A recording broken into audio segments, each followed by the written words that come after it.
line in the sand, and this is what we're doing. And then, and I'm going to share with you what I cover in my staff meetings. I'm going to give you a nice outline, and it never really changes. I've been using the same staff meeting outline for 25 years. Okay, and it's very, very question based, and I'll usually, my goal after staff training, I want two things to happen.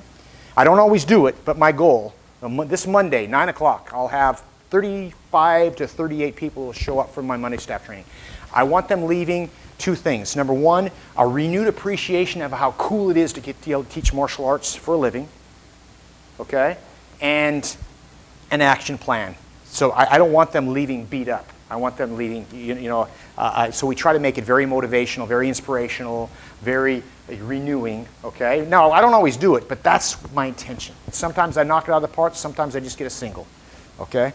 If you want to be able to adjust a team member that's not performing to the level that you'd like, the first thing that you got to do is you got to make sure you catch them when they're doing things right. It's Ken Blanchard's book, The 1 Minute Manager, that's what it was about. And then what happens if you catch them doing things right, when it's time for it to sit down and have the hard discussion with them, it will be digested a lot easier because your rapport is strong with them. Does it make sense? So anybody else guilty of not catching your staff doing things right? Okay, just checking. I'm not the only one. All right. Now, let's talk about you have an issue with a staff member. They're not performing to the level with which you hear about. And this is something that I frequently hear about within my organization. I see it, that we have to make some adjustments, and I frequently hear about it when I'm talking to guys on the phone. He's showing up late, he's got a bad attitude, he's not doing his time card right, all those things, right? What do you do? Well, and you come up with all these, well, did you try this? Yeah, I tried that. Did you try this? I tried that. Did you try this? I tried that. And then finally it's, well, it sounds like you have to replace him, and they'll say, but I don't have anybody else to replace him with, which kind of goes back to build the bench, what I'm going to talk about. But here's the three things when you get there. Number one, one of your staff members not performing to your ability. First one is you have to assume it's your responsibility, it's your fault. So the first step is retrain, okay? And so what does that mean? I go up, and I go, Nick, I'm sorry to hear that I know you're supposed to be here at 4 o'clock and you're not here until 4:30.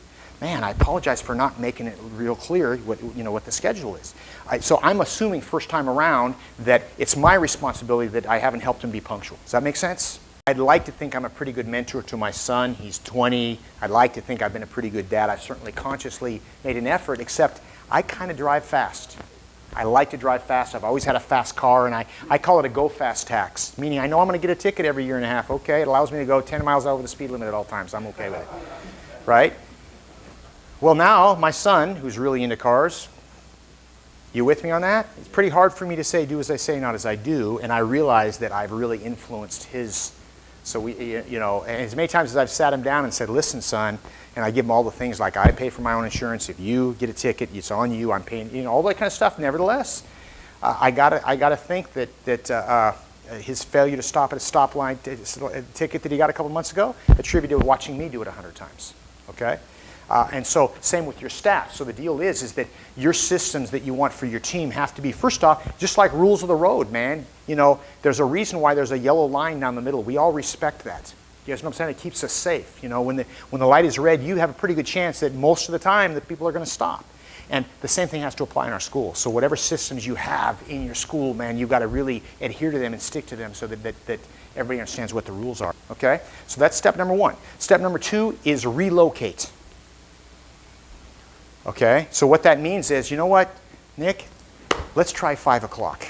Or you try a different position. Maybe you've got someone that's not very good with kids that maybe could excel in your adult program, or maybe you've got someone that's not a good fit. Maybe they're a program director when they really want to be an instructor, or vice versa, right? So that's step number two. The third step is, anybody know?